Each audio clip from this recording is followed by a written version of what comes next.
Very much. Sri Satish Chandra Mishra ji. Once in beginning, once in end. Thank you, sir, for giving this opportunity. ये act जो आया है, इस act का नाम रखा गया black money. Black money, undisclosed foreign income and assets and imposition of tax money. इस एक्ट को पब्लिसाइज इतना बाहर किया गया था, हम लोग आम जनता की तरफ से भी जो समझ में आ रहा था, हम लोग समझ में आ रहा था कि कुछ ऐसा एक एक्ट आने वाला है कि जो वादा किया गया इलेक्शन के दौरान में, और जिस वादे के तहत में इनकी भारतीय जनता पार्टी ने जो समय वादे किए थे और उनके नेताओं ने किए थे कि हर व्यक्ति के खाते में 15 लाख रुपया आ जाएगा, तो ऐसा लगा कि जैसे इस एक्ट के तहत वो 15 लाख की बरसात होने वाली है और एक साल निकल गया, अब शायद वो पूरा हो जाएगा. और वो इसलिए और भी लगा क्योंकि 5 करोड़ के लगभग कहते हैं कि हम लोगों ने खाते खुलवा दिए, वर्ल्ड रिकॉर्ड बना दिया और एक रुपए से खाता खुलवा दिया.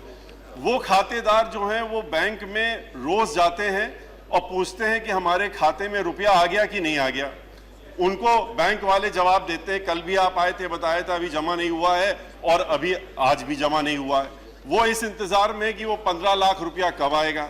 जब आप ये एक्ट लाए तो ऐसा लगा कि शायद अब वो 15 लाख रुपए इन लोगों के खाते में, जिन्होंने खाते खुलवाए हैं, और आम जनता के खाते में आ जाएगा. लेकिन जब एक्ट पढ़ने को मिला तो एक्ट पढ़ने के बाद तो ये नजर आ रहा कि इसमें ब्लैक मनी की बात, ब्लैक एक्ट का नाम दिया ब्लैक, लेकिन डेफिनेशन क्लॉज में कहीं ब्लैक को कैसे डिफाइन किया गया ये कहीं नजर नहीं आया. एक्ट का नाम ब्लैक जरूर रख दिया आपने, लेकिन ब्लैक के मतलब आपका क्या है इसको भी अगर उसमें कर देते तो शायद आम जनता जो समझ रही है काला धन वापस आएगा, काला धन सरकार ने वादा किया था वापस लाने जा रही है, वो काला धन 15 लाख मिल जाएगा. ये काला धन कहां आपने इसमें लिखा है कि काला धन का क्या मतलब है? सिर्फ एक्ट की हेडिंग दे देने से आप लोगों को अगर गुमराह करना चाहते हैं, अगर गुमराह वर्ड हमारे लायक दोस्त कहेंगे कि अनपार्लियामेंट्री है तो कोई वर्ड आप और जो बता दीजिएगा, लेकिन आम जनता अगर गुमराह हो रही है इस काले धन के शब्द से तो उसको गुमराह मत करिए. आप ये बताइए कि इस एक्ट में क्या है. इस एक्ट में आपने कुछ नहीं कहा है. इस एक्ट में आपने, इतना बड़ा एक्ट है आज जो आप पास करवा रहे हैं, इसमें आपने ये कहा है यहां पर जो रुपया किसी का है जिसने ले जाके बाहर जमा किया उसका आप एक्ट नहीं लाए. जो रुपया किसी ने यहां कमा करके या नहीं कमा कर या कमा करके गलत तरीके से, जिसको कि आप काला धन कहते हैं, आपको टैक्स नहीं दिया और बाहर ले जाके जमा कर दिया, उसको आप वापस ला रहे हैं, ऐसा नहीं है इस एक्ट में. ये पूरा का पूरा एक्ट आपका कहता है कि जो फॉरेन कंट्री में अगर किसी ने कमाई करी है, जो फॉरेन लैंड में अगर किसी ने, जो इंडियन है उसने वहां पर रुपया कमाया है, यह आपने अपने डेफिनेशन क्लॉज में क्लियर किया है कि यह सारा एक्ट उस आमदनी के बारे में जो income out of the country हुई, आपने अपने डेफिनेशन में क्लियर कर दिया है कि एसएससी जिससे कि आप पैसा वसूलेंगे उसको आपने डिफाइन किया है. और वो सब क्लॉज 2 में आपने कहा है, और कहा है इसमें खास तौर से SSC means a person being a resident other than ordinary residing in India within the meaning of Section 6 of the Income Tax Act, by whom tax in respect of undisclosed foreign income and assets on any or any other sum is payable under this act. ये act जो है, आप अगर कोई व्यक्ति बाहर कमाई करता है और आपको टैक्स नहीं दे रहा है, उसके बारे में उसकी लिस्ट आपने कहा कि हमने पहले ही कलेक्ट कर ली है. जिन लोगों ने बाहर कमाई करी है और अगर आपको टैक्स नहीं दे रहे, उसके लिए आपके पास एग्जिस्टिंग प्रोविजंस हैं, आपके इनकम टैक्स एक्ट में प्रोविजंस हैं, आपके पास फेरा है, आपके पास फेमा है, आपके पास आधा दर्जन एक्ट इस तरीके के हैं जिसमें कि आप इस बात को टेक केयर करते हैं कि अगर कोई इंडियन बाहर पैसा कमा रहा है और वो पैसा आपको टैक्स नहीं दे रहा है तो आप उससे वसूल कर सकते हैं. इस बात के लिए आप इस टैक्स को लाएं.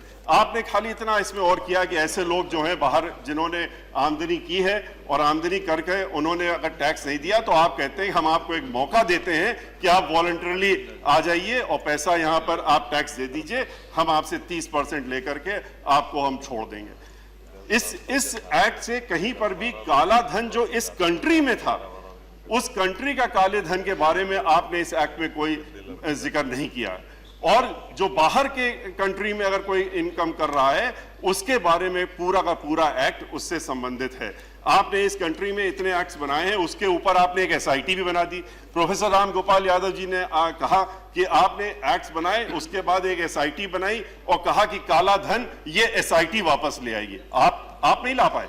आप कहते हैं अब एक एसआईटी बना दी है हमने और वो एसआईटी वापस ले आएगी। एसआईटी ने अपनी रिपोर्ट सबमिट करी है, क्या रुपया कितना 15 लाख रुपया पर हेड के हिसाब से क्या उन्होंने वापस, जो रिपोर्ट सबमिट हुई उसके हिसाब से कोई धन वापस नहीं आ रहा है और ना ही कोई धन है उसमें कि उन्होंने कहा कि हमारे पास कोई ऐसी इंफॉर्मेशन नहीं है कि हम आपको ला करके दे सकें। हाँ, इस कंट्री के लोगों को जरूर वो कहते हैं कि यहाँ पर जो लोग रह रहे हैं हम उनको किस तरीके से किसी को चूज करके, पिक एंड चूज करके हम अगर हैरेस करना चाहते हैं तो उसको उस कैटेगरी में ला सकते हैं। अदरवाइज काले धन के संबंध में कुछ नहीं कहा है। इसलिए मेरा ये इस बिल को, चूंकि ये टैक्स के संबंधित बिल है और टैक्स के ऑलरेडी प्रोविजंस हैं, जो बाहर कमाई कर रहा है उसको टैक्स पे करना ही चाहिए। अगर नहीं पे कर रहा है तो उसको आप छूट देने का काम कर रहे हैं कि चलिए आप पे नहीं कर रहे थे तो आपको पेनल्टी हम इस तरीके की लगा करके और आपको माफ कर देंगे अगर आप 30% देंगे। इस तरह का बिल आप लेकर के आए तो चूंकि ये टैक्स से संबंधित प्रोविजन है, काले धन से संबंधित नहीं है। काले धन से किस तरह से, इस देश के काले धन से संबंधित है, ये मैं जरूर मंत्री जी से जानना चाहूंगा कि ये इस देश के काले धन को लाने की बात कैसे हो रही है। 15 लाख सबके खाते में कैसे आएगा? 5 करोड़ आदमी जो एक एक रुपया खोल करके बैठा हुआ है, रोज बैंक जाता है, बैंक वाले उसको धक्का देके बाहर फिर ढकेल देते हैं और कहते हैं कि भैया तुम्हारे खाते में अभी पैसा नहीं आया है। उनको वो 15 लाख कब मिलेंगे ये बताने का कष्ट करें। इसके साथ में अपनी बात को समाप्त करता हूं। धन्यवाद।